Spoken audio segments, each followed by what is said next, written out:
En esta clase vamos a hablar del desarrollo económico de Cuba en 1958. Resulta un hecho extraordinario que la economía de Cuba pudiera mantener un alto y sostenido crecimiento en medio de una violenta y cruenta rebelión. Fíjense, paralelo, aquí hay una guerra civil y aquí hay una economía que crece sostenidamente. Ese es el caso de la gran mayoría del pueblo cubano que logró sobreponerse a la grave crisis política y revolucionaria y desarrollar la riqueza nacional mientras las instituciones políticas colapsaban. Entre 1950 y 1958, la economía de Cuba creció en los sectores de manufactura de bienes de consumo, alimentos, construcción, turismo, transporte y comunicaciones. En la década de los 50, la producción de carne de res en Cuba era la segunda industria del país. La importancia del ganado de raza contribuyó a mejorar la calidad y cantidad de la carne y de la leche.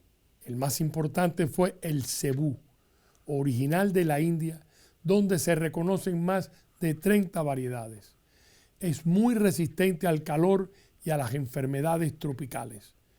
Cruzado con el ganado criollo, se logró una crianza de buena calidad que llegó a ser el 90% del ganado de carne en Cuba.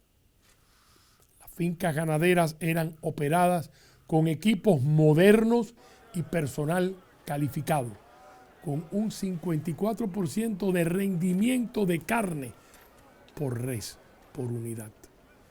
En esta época Cuba tenía más de 6 millones de cabezas de ganado. La industria ganadera empleaba a más de 100.000 personas en trabajos seguros y de altos salarios. En América Latina, Cuba era el cuarto país en consumo de carne, superado solamente por Argentina, Uruguay y Paraguay. ¿Qué diferencia a los días de hoy? La carne de res era uno de los platos favoritos del cubano. Los ganaderos cubanos identificaron varias razas productoras de leche. La Holstein fue muy apreciada y con el tiempo contribuyó, con otras por supuesto, a acelerar el notable crecimiento de la producción de leche en Cuba. En 1958, con 6.563.000 habitantes, Cuba era la quinta productora de leche de América Latina. En 1952, Cuba producía 1,5 millones de libras de mantequilla e importaba 2 millones. Para 1958, la producción de mantequilla era más del doble, con 4 millones de libras de mantequilla. En estos años, Cuba contaba con 7 modernas plantas industriales de leche evaporada y leche condensada y 59 fábricas de helados que servían las demandas del mercado nacional. Con acceso a un amplio suministro de alimentos, el pueblo cubano, oigan bien, era el tercero en consumo diario de calorías en América Latina. La industria del tabaco fue una fuente segura de salario para más de 120.000 trabajadores. Existían excelentes fábricas de tabacos y cigarros para servir a la enorme demanda del mercado altamente competitivo y libre. El cubano era uno de los más altos consumidores de tabaco y cigarros del mundo, alcanzando el consumo de 624 millones de cajetillas de cigarros que se fabricaban en Cuba, sumadas a 22 millones de cajetillas de cigarros que se importaban de Estados Unidos.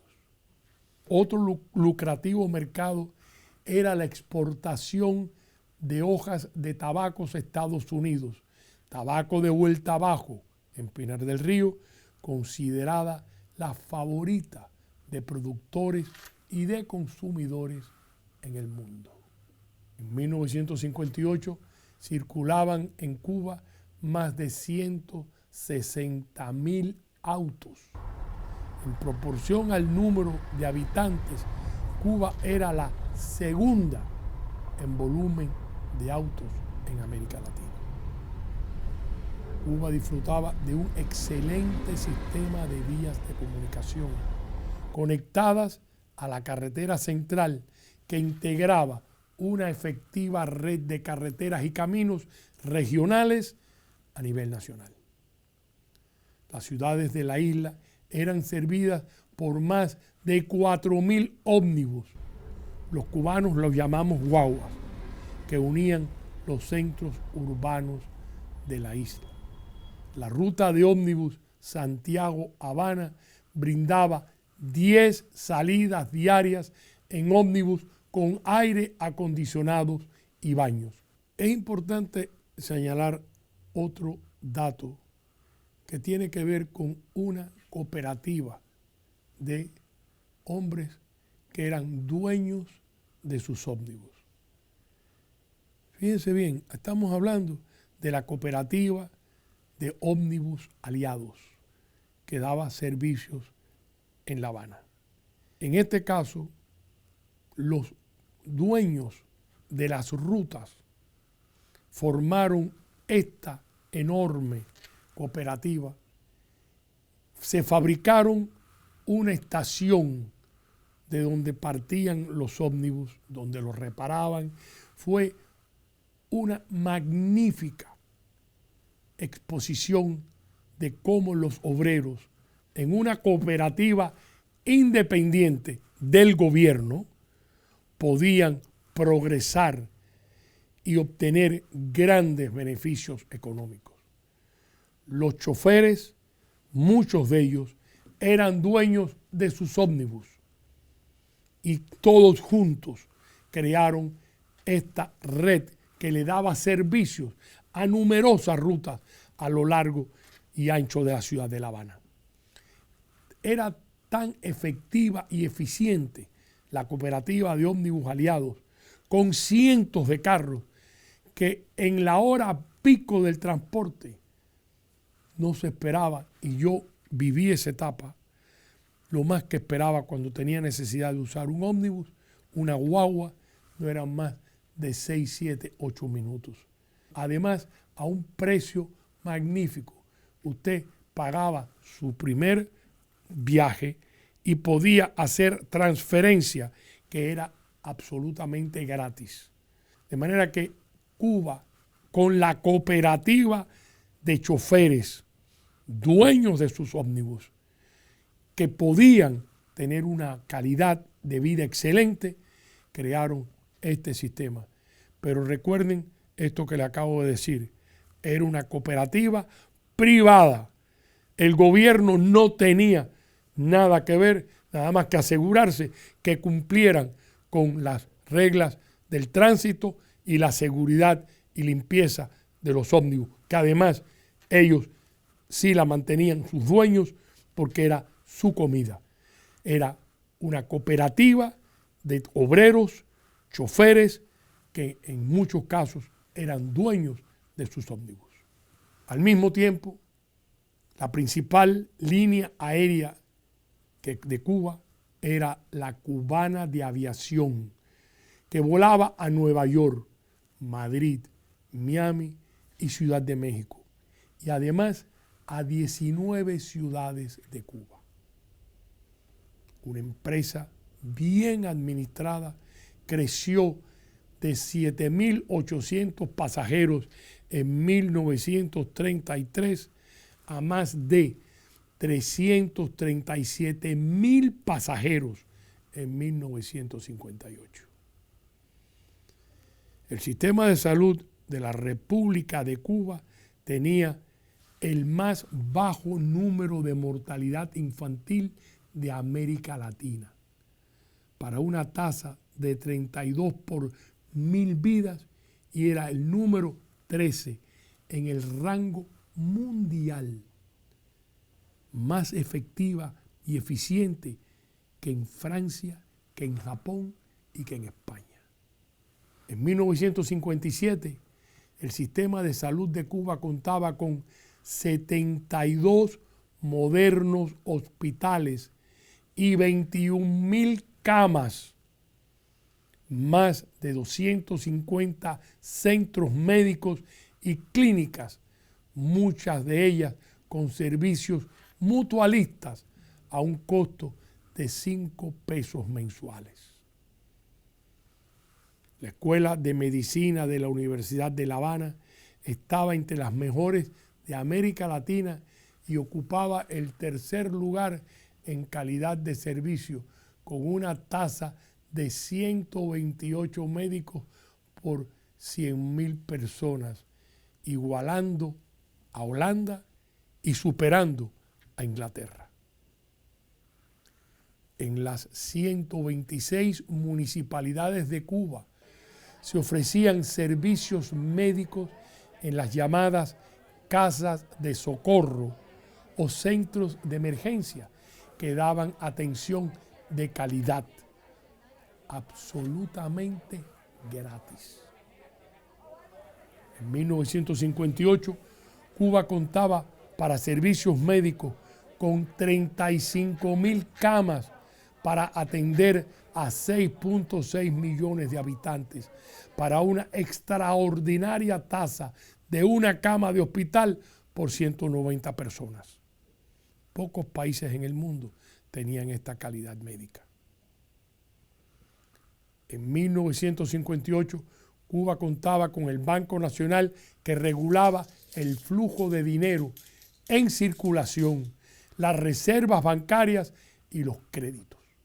El Banco Nacional era una institución autónoma del gobierno. En 1958, el 60% de los depósitos, oigan bien, estaban en bancos controlados por capital cubano. Es falso cuando dice que la economía se controlaba desde los Estados Unidos. El 60% de los depósitos bancarios estaban en bancos controlados por capital cubano. Para promover la diversidad de producción en la economía, se creó el BANFAIC, Banco Agrícola e Industrial de Cuba, que daba préstamos a bajos intereses. En 1958, Cuba era la cuarta productora de arroz en América Latina, superando a México, a Argentina y a Chile. En esta época, el valor de la inversión de Estados Unidos en Cuba era de 861 millones de dólares, equivalente en el año 2000 a 4.3 billones de dólares, superior a la inversión norteamericana en México, en Francia y en Alemania Occidental. La Coca-Cola instaló una gran fábrica para servir la alta demanda del mercado cubano, con numerosos y bien pagados empleados. La compañía Bacardí, fundada en Santiago de Cuba por Facundo Bacardí Mazó, es una de las historias de éxito y orgullo de la República. Creó miles de empleos y es hoy, exilada como millones de cubanos, la mayor distribuidora de bebidas fuertes del mundo. En 1958 operaban en Cuba 3 plantas de cemento que servían a la enorme demanda de la industria de la construcción. Para esta época, las industrias de jabón y detergentes disfrutaban de un enorme crecimiento. Las empresas cubanas Crucellas y Sabatés, subsidiarias de Colgate y Procter & Gamble, respectivamente, cubrían la casi totalidad de las demandas del necesario mercado de la limpieza de los hogares y múltiples sectores comerciales del país. El cubano es un pueblo muy limpio. Y esto que acabo de mencionar era una de las altas prioridades de la vida y de la calidad de vida del pueblo cubano. En 1958, 160 estaciones de radio transmitían a 1 millón de equipos de radio para una tasa de un radio por cada 6 personas, colocando a Cuba en el 8º lugar del rango mundial. La televisión comenzó a transmitirse en octubre de 1950. Cuba fue uno de los primeros países que disfrutó de esta maravilla del entretenimiento en el hogar. En 1951, la CMQ comenzó a transmitir a nivel nacional y en 1952 fue la primera en América Latina que transmitió la señal de televisión en colores. Yo quisiera destacar que en esta época uno de los valores que más se utilizaban en la vida política, en medio de la lucha armada, en medio de la violencia revolucionaria, en Cuba había etapas en que el régimen de Batista aflojaba la censura. Y estas son cosas que se pudieran explicar en otros momentos. Pero en aquella época se le llamaba momentos de dicta blanda y momentos de dictadura. Cuando levantaba las restricciones y lo que venía a ser la censura de prensa. En ese momento, las revistas y los periódicos que eran opuestos a Batista se dedicaban a recoger fotografías, artículos, comentarios de prensa y de radio, se retransmitían o se entraban en debates intensos. En esta época había, por ejemplo, lo que se llamaba Ante la Prensa. Y en Ante la Prensa habían debates intensos, profundos. Los intelectuales cubanos podían analizar en ese momento la crisis institucional que vivía la República. Muchos de ellos, destacados intelectuales, se quejaban en ocasiones precisamente de que al cubano que tanto apreciaba su libertad, padecíamos y teníamos un problema que tiene que ver con la improvisación. Improvisación en materia de estudios políticos y de análisis. Y esa improvisación nos trajo muchas dificultades. Pero este periodo en que tenemos un radio por cada 6 personas y un televisor por cada 15 personas, nosotros teníamos en esos momentos en que se bajaba el nivel de censura de Batista, que lo bajaba. Aparecían hasta fotografías en Bohemia de revolucionarios asesinados, muertos por la policía de Batista. Era algo que a veces increíble, porque estamos hablando de una dictadura, pero en momentos en que quería lucir más libre y más tolerante, permitía estas publicaciones. Y estas publicaciones al final fueron manchando de sangre.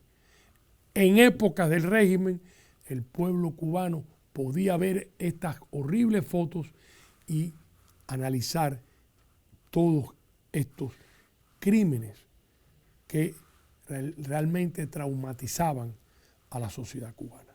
Estas instituciones sufrieron precisamente por la cantidad de equipos de radio y de televisión.